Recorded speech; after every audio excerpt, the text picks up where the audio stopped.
বিসমিল্লাহির রহমানির রহিম। প্রিয় দেশবাসী, আসসালামু আলাইকুম। আজকে আমি আপনাদের সাথে একটি বিষয় নিয়ে খুব সংক্ষেপে দুটি কথা বলতে চাই।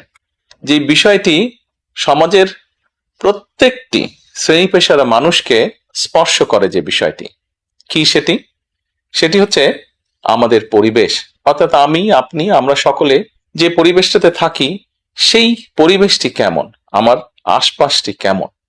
আপনারা নিশ্চয়ই অধিকাংশ ক্ষেত্রে খেয়াল করে দেখেছেন, আমরা ঢাকা শহরের যে কোনো রাস্তাঘাটই হোক, যে কোনো এলাকাই হোক, যে কোনো জেলা শহরের এলাকাই হোক, রাস্তাঘাট হোক, এমনকি উপজেলা পর্যায়েও ক্ষেত্র বিশেষে বিভিন্ন গ্রামগঞ্জেও আমরা দেখেছি যে যেখানে বাজার ঘাট বা রাস্তা চলাচলে বেশি, সেই জায়গাগুলোতে চারিদিকে একটা জিনিস খুব পরিষ্কারভাবে চোখে পড়ে, যেটি আমরা যখন ছোট ছিলাম, আজকে থেকে 40 বছর আগে, 30 বছর আগে দৃশ্যটা এমন ছিল না, কিন্তু বর্তমানে দৃশ্যটা এইরকম। সেটা কেমন?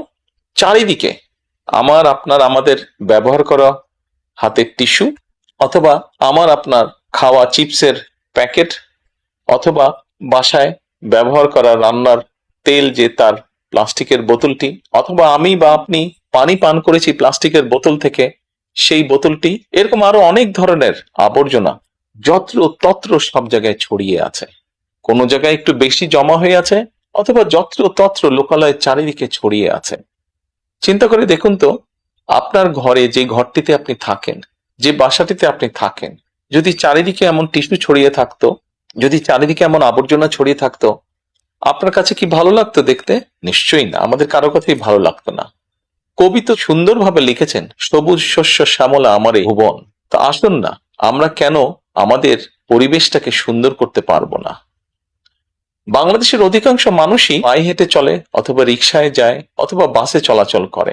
এই মানুষগুলো যখন রাস্তা পার হয়, বিভিন্ন জায়গায় যখন আবর্জনা জমে থাকে, ময়লা থাকে, এই মানুষগুলোর কিন্তু অনেক কষ্ট হয়, বিভিন্ন জায়গায় অনেক দুর্গন্ধ হয় আবর্জনা জমে থাকে।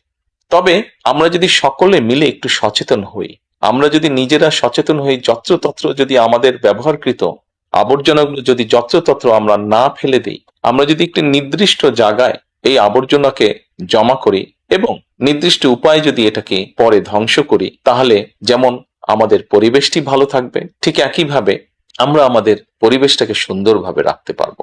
দেখুন, অনেক জায়গায় আমি দেখেছি, গত কয়েক মাসে যখন আমি দেশের বিভিন্ন জায়গায় গিয়েছি, হয়তো কোনো একটি পুকুরের পাশ দিয়ে যাচ্ছি, দেখেছি পুকুরের ভিতরে বিভিন্ন রকম ময়লা স্তূপ হয়ে পড়ে আছে, অথবা পুকুর পাড়ে বিভিন্ন ময়লা স্তূপ হয়ে পড়ে আছে।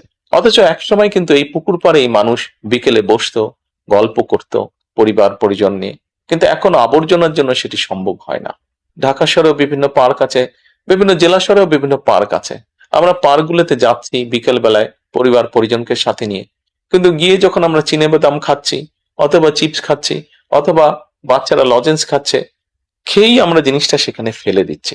আমরা যখন যাই তখন হয়তো যারা পরিচ্ছন্ন কর্মী তারা হয়তো পরিষ্কার করে রাখছে, কিন্তু আমরা যখন বেরিয়ে আসছি তখন আর সেটি আগের মতন পরিষ্কার থাকছে না।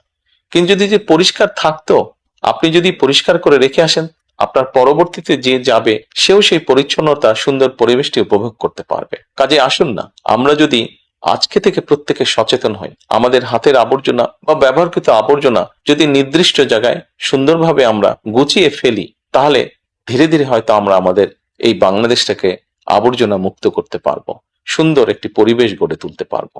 দেশটা তো আমাদের সকলের। আমরা সকলে মিলে যদি চেষ্টা করি, সকলে মিলে যদি একটু একটু করে করি, তাহলে আমরা বড় কিছু করতে সক্ষম হব। প্রিয় দেশবাসী, আপনাদের কাছে আজকে এই সহযোগিতাটা আমি চাইছি। আমরা সকলে মিলে আসুন, চেষ্টা করি আমাদের দেশটিকে পরিষ্কার সুন্দর রাখতে। আমরা সকলে মিলে চেষ্টা করি আমাদের পরিবেশটিকে সুন্দর পরিষ্কার রাখতে, যা নিশ্চিত করবে আমাদের আগামী দিনের বংশধরদের জন্য একটি সুস্থ দেশ, সুস্থ পরিবেশ। সকলকে আন্তরিক ধন্যবাদ। আসসালামু আলাইকুম।